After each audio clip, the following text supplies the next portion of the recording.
السلام علیکم دوستو، جب طارق بن زیاد نے کشتیاں جلا کر اسپین پر حملہ کر کے اسپین پر مسلمانوں کی حکومت قائم کی تو مسلمانوں نے اسپین پر تقریباً 800 سال تک حکومت کی، لیکن اس کے بعد یہ ملک عیسائیوں کے قبضے میں ایسے چلا گیا کہ اسپین میں ایک بھی مسلمان باقی نہیں رہا۔ اسپین میں مسلمانوں کا زوال کیسے شروع ہوا؟ آج کی اس ویڈیو میں اسپین کے مسلمانوں کے عروج و زوال کے متعلق آپ سے چند اہم حقائق شیئر کروں گا۔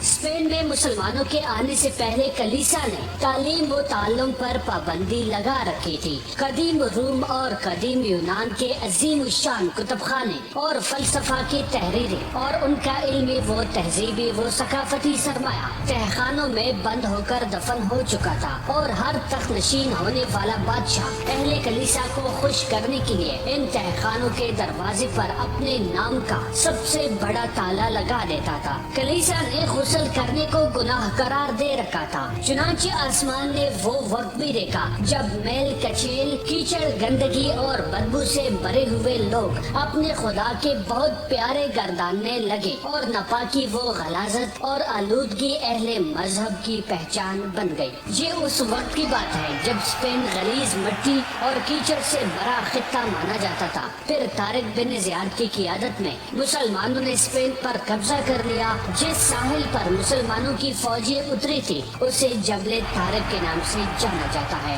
یہ وہ جگہ تھی جہاں پر طارق بن زیاد نے ساری کشتیوں کو جلا کر یہ مشہور الفاظ کہے تھے کہ اب واپسی کا کوئی راستہ نہیں بچا، لڑو یہاں تک کہ فتح پاؤ یا جام شہادت نوش کرو۔ سن 1711 عیسوی میں مسلمان افواج نے طارق بن زیاد کی قیادت میں بحری جہازوں پر سوار ہو کر اسپین پر حملہ کیا۔ اسپین پر مسلمانوں کی فتح کے بعد اس خطے کی قسمت جاگ اٹھی۔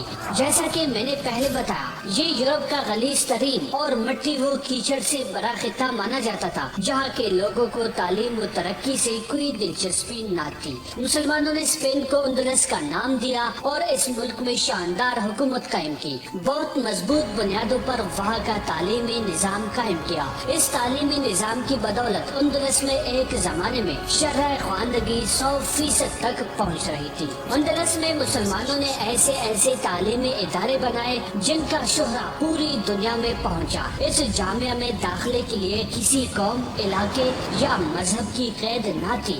دنیا بھر سے آنے والے طلباء علم و فن یا فیض علم سے بہرہ ہوتے تھے۔ اسپین میں مسلمانوں کی بے شمار تعمیرات میں سے دو قابل ذکر تعمیرات قصر الحمرا اور مسجد قرطبہ تھی۔ قصر الحمرا مسلمان خلیفاؤں کی رہائش گاہ کے طور پر استعمال ہوتا تھا، جسے عیسائیوں نے فتح کرنے کے بعد عیسائی شاہی خاندان کی جائے رہائش بنا دیا۔ عظیم اور خوبصورتی کا شاہکار مسجد قرطبہ اس وقت اسلامی دنیا کی سب سے عالی شان مسجد تھی۔ بعد ازاں اسی بھی گرجا گھر میں تبدیل کر دیا گیا۔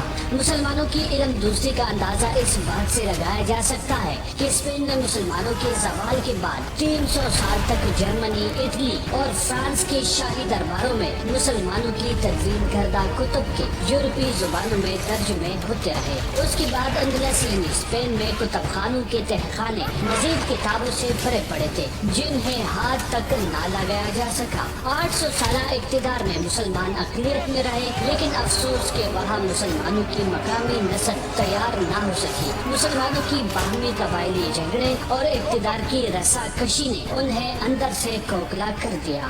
زن، زر اور زمین نے وہاں کے مسلمانوں کو تیزی سے روبہ زوال کرنا شروع کر دیا۔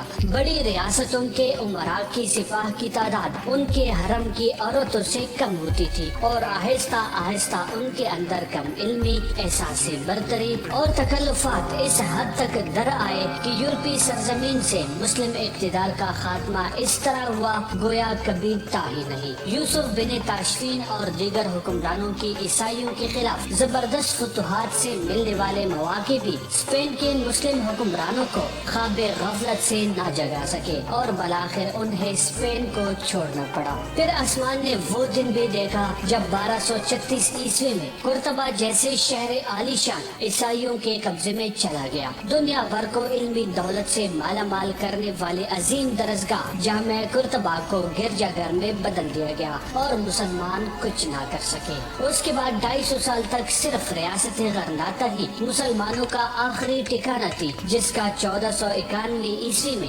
عیسائی ریاستوں لیون اور کشتالہ کے 1,00,000 سپاہیوں کی جانب سے محاصرہ کیا گیا، اور بالآخر جنوری 1492 کے ابتدائی دنوں میں ابو عبداللہ نے ملکہ آئزہ بیلا اور شاہ فرڈینینڈ کے سامنے ہتھیار ڈال دیے۔ اس طرح یورپ میں صدیوں پر محیط مسلم اقتدار کا سورج غروب ہو گیا۔ گو کے ہتھیار ڈالنے کے لیے جو معاہدہ کیا گیا اس میں مسلمانوں کو مکمل مذہبی آزادی کی یقین دہانی کروائی گئی تھی، لیکن زیادہ عرصہ نہ گزرا کہ عیسائیوں کی قوت برداشت جواب دے گئی۔ مسلمانوں کو جبراً عیسائی بنانے کی کوششیں کی گئی، ناکامیوں پر انہیں سخت عذاب سے دوچار کیا گیا، یہاں تک کہ مسلمانوں کو زندہ جلانے کے واقعات بھی پیش آئے۔ بڑی تعداد میں مسلمانوں کو جلا وطن کر دیا گیا، اور ایک صدی کے اندر یہ عالم ہو گیا کہ سرزمین اسپین پر ایک بھی مسلمان باقی نہ بچا۔